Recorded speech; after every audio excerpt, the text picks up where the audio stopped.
This Mahashivratri 2021, I'm particularly saying 2021 because there is a certain hangover from 2020 in everybody's minds.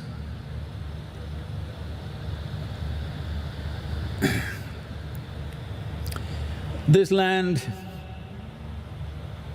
which the southern Indian land, this is not only true to southern India, but I'm speaking of southern India because I'm here. We are all here right now. This is true for the entire country, but particularly here down south. Because this is a land where we were not ravaged by invasions to the extent that northern India was ravaged. So this land, particularly Tamil Nadu, has been a land of devotion. The great kings like Rajaraja Cholan, Gangaikonda Cholan, Cherans, other people, there may various other dynasties, every one of them are profound devotees. But those are not the biggest names in Tamil Nadu. The biggest names in Tamil Nadu are the great sages, saints and seers and siddhas, the Nayanmars, the Alvars, Avayar, many others. We count our history with sages and saints, not just with achievements of the kings. In this land of devotion, where devotion is the core, the heart of Tamil Nadu is devotion. In this land, many immensely beautiful temples were created, not as a religious process, because you must understand, devotion is not a religious process. Devotion is the means to keep your heart vibrant every moment of your life. The sure way to ensure that you never ever get depressed is that you're a devotee. If you're a devotee, your heart always throbs with the highest level of vibrance that a human being can manage. To live and die in devotion. This is not about a particular religion. This is about organizing a human being in such a way that you have a heart for life. Whatever life throws at you, you have the ability to ride over that because your heart is overflowing with devotion. This is the nature of this culture. From this basis, everything has developed out of this. Our culture, our music, our dance, our arts and crafts, everything is soaked in devotion. Everything is an expression of our devotion. We must understand this. We did not make music and then got little devotional. No, out of overflowing devotion, profound music came out as a consequence of one's devotion. Our prosperity, which is legendary, so prosperous to an extent that outside world could not imagine how prosperous a nation can be. That prosperous 1,000 years ago or more, that everybody, you just look at it, 300 years ago, just everybody in Europe wanted to come to India. Don't think that they wanted to come and get enlightened in India. Or don't think they were just coming for sightseeing to see your beaches. No, they wanted to come here. Or don't even imagine, don't be stupid enough to imagine that they were in love with you. They wanted to come because this was the wealthiest land on the planet. And this wealth was not our focus. This wealth, this prosperity was a consequence of our devotion. Because we addressed human well-being in a holistic way, we were not foolish enough to think just fixing the economy, human beings will be well. We understood unless all dimensions of the human being are addressed, there will be no well-being. From this, as a consequence, this land became prosperous. More ships were launched from Europe towards India in those 2 centuries than for anything else. It was the wealth. They knew about this wealth because well over 2000 years ago, well over 5000 years ago, there are records of Roman ships, Greek ships coming here to Tamil Nadu and southern India to buy pepper. The pepper craze in Europe, I want you to imagine this. People who had never eaten any spice in their life except salted food, when they first tasted pepper, their tongues hang out. It was not the mariner's compass, it was the tongue which was pointing towards India. And they spent enormous amount of money. The Roman kings complained how most of their wealth is going away to India because to buy pepper and textiles. The Greek theatre talks about it in 4th century BC, how the pepper craze has taken over Europe. Trade and industry happen in a vibrant way, but neither trade, nor industry, nor commerce was conducted without devotion. Everything was rooted in devotion. For this devotion to be on in every human being's heart, the fulcrum for this was the great temples of Tamil Nadu. We did not build our homes, schools and colleges, toilets for ourselves and then build a temple. This may look absurd to a lot of people. We first built the temple. We ourselves lived in shacks, small huts, it didn't matter. But a grand temple, how grand it is. How grand it is, if you want to understand. Many of you who have not travelled in Tamil Nadu, you must come and see out of granite stone what's been done 1000 years ago when there were no trucks, no cranes, no machines of any kind, just with human hand. The spirit behind it, if you just imagine, if you know something about construction, if you know something about engineering, if you just go and look at it, you will be so overwhelmed. You cannot help being very proud of being human, because what kind of human beings are these? These are devotees, where their own well-being didn't matter. What they created for everybody's well-being is all that mattered to them. We are once again breeding and creating such people here that the devotion in their heart is the main fire. You need to understand this, that everything that is significant that's ever been done in the world has been done because of human spirit. And human spirit is at its best when you're a devotee, because the concerns of what about me have been dissolved within you. Out of this, the entire culture flourished. Well, everybody counts only the commercial successes. They don't understand the profoundness of various other things. As I have been speaking about the temples, there is a lot of debate and discussion going on. lot of negativity from certain people. But I want you to understand this.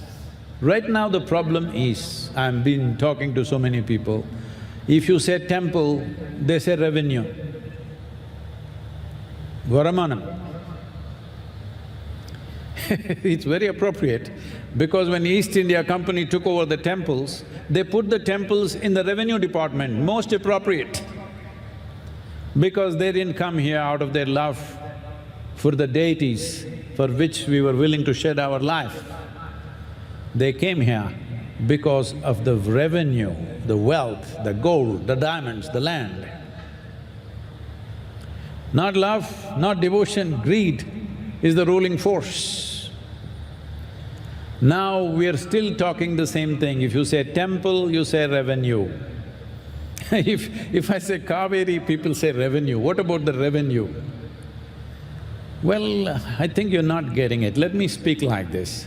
I know I shouldn't be speaking this language, but because so many people are not getting it, I'm saying this, please listen. If I say your mother, will you say revenue? If I say your wife, will you say revenue? If I say your children, will you say revenue? Then why is it when we say temple, you're saying revenue? It's shameful that we are talking about temples as revenue.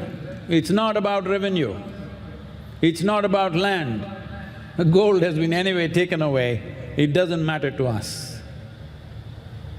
This is the core. This is the core of this land spirit.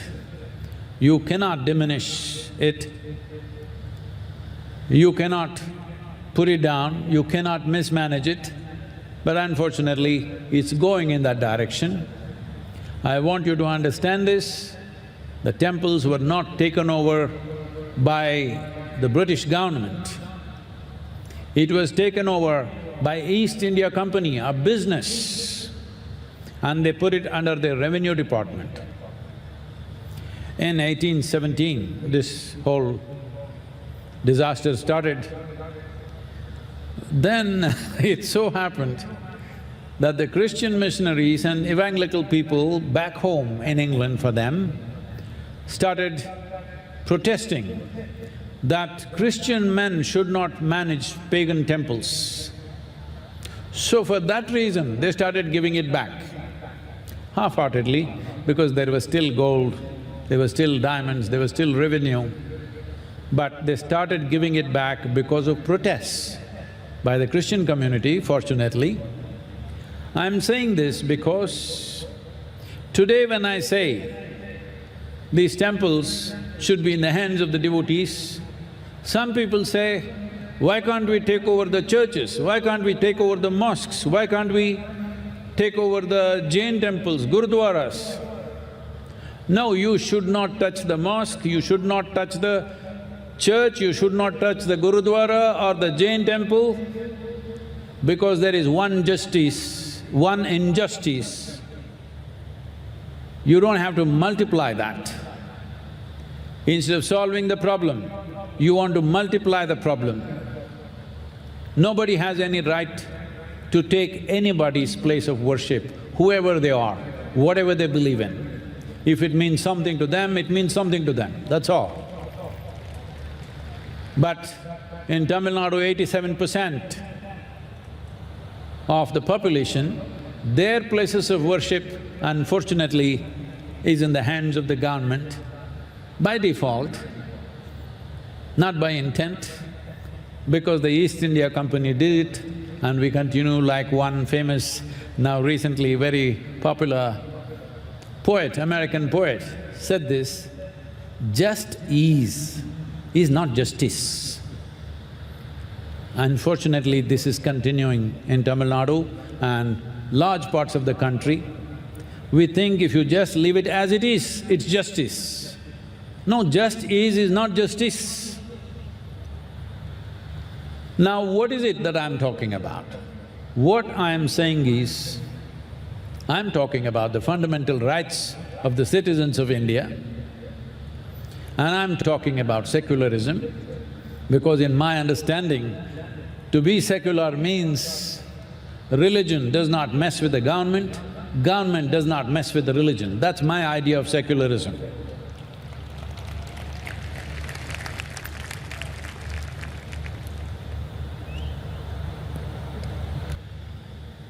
We must understand this.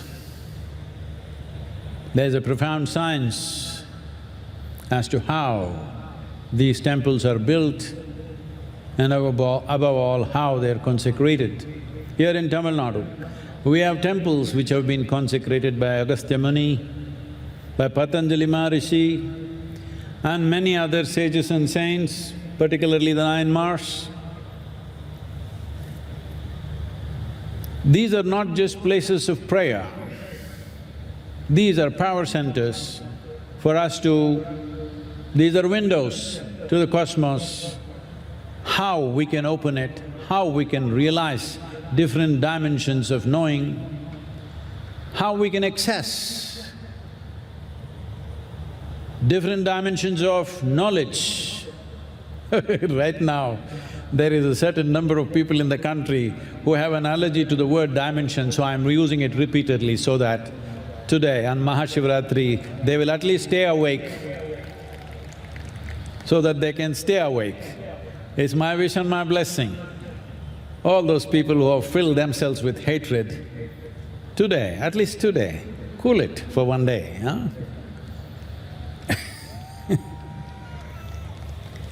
So, temples were not just made as places of prayer. It was not about petitioning God. It is for sadhana. The most significant of these temples are the Panchabhuta sthalas that we have created between the states of Tamil Nadu and Andhra Pradesh right now, according to the modern states that we have.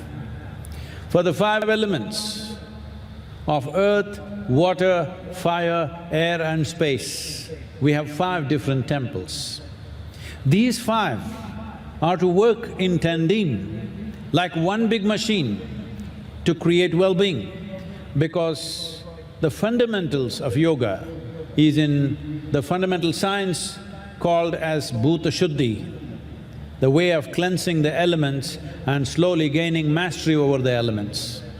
Once you have mastery over your elements, you have mastery over your physical and psychological nature. This was most important because if you have no mastery over your body and your mind, if you have wealth, if you have anything, nothing will matter because you cannot live a good life. There is no way you will live a life of profoundness and impactfulness. So gaining mastery over this was most important. Those yogis and ascetics who could do sadhana for themselves, well and good, but for common people, they needed support. So they consecrated these 5 temples. A few years ago, I happened to be in one of these temples and I was talking to them. This is all under government control now, run by a few devotees but largely controlled by bureaucrats. I asked them, in some way are you managing this connection with the 5 elements, these 5 temples? They said, no, this is completely separately managed, each one of them. Then I thought, I told that trustee this, that see, if your father was a rich man, a very wealthy man, and he had a Rolls-Royce, after he died, because you were 5 sons, each one of you took one wheel and started rolling it and think you have a Rolls-Royce, you are a tragedy. This is the tragedy that has come to us. People think if they take a broom and sweep it, they're managing the temple. People think if they do 2 pujas, they're managing the temple. No, that is not the management of temple. There is much more intricate science involved in this. It is very important. This is in the hands of the devotees. It is very important that all of you should stand up to make this happen. If I say temples, people say, oh, are you getting into politics? Are you interested in the revenue? I am not interested in the revenue. When I'm saying I don't want the government in the temples, do I want politics in the temples? Definitely I don't want. It is just that It bleeds my heart to see that such great effort of the past, such sciences, such tremendous well-being that it brought to this culture, which left us in prosperity, that left us in various levels of scientific development, and above all, a culture which lived exuberantly. Today, we are in a process of decay.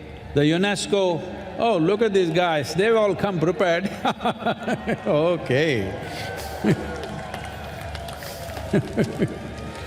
Okay.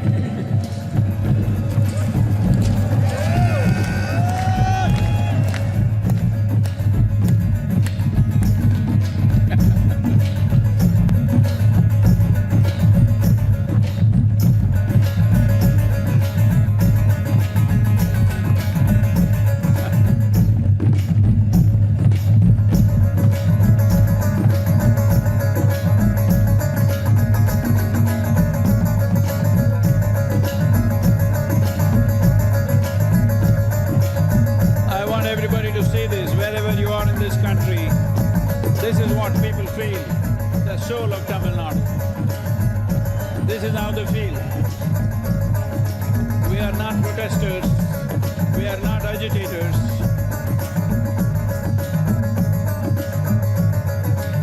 We are not protesters, we are not agitators, we are anguished, we are pained.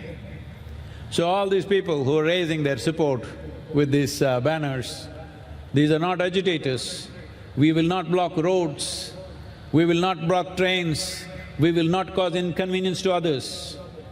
But as responsible citizens of this state, when the state is going for election, we are expressing our anguish. Please listen. Every one of you who's standing for election, please listen.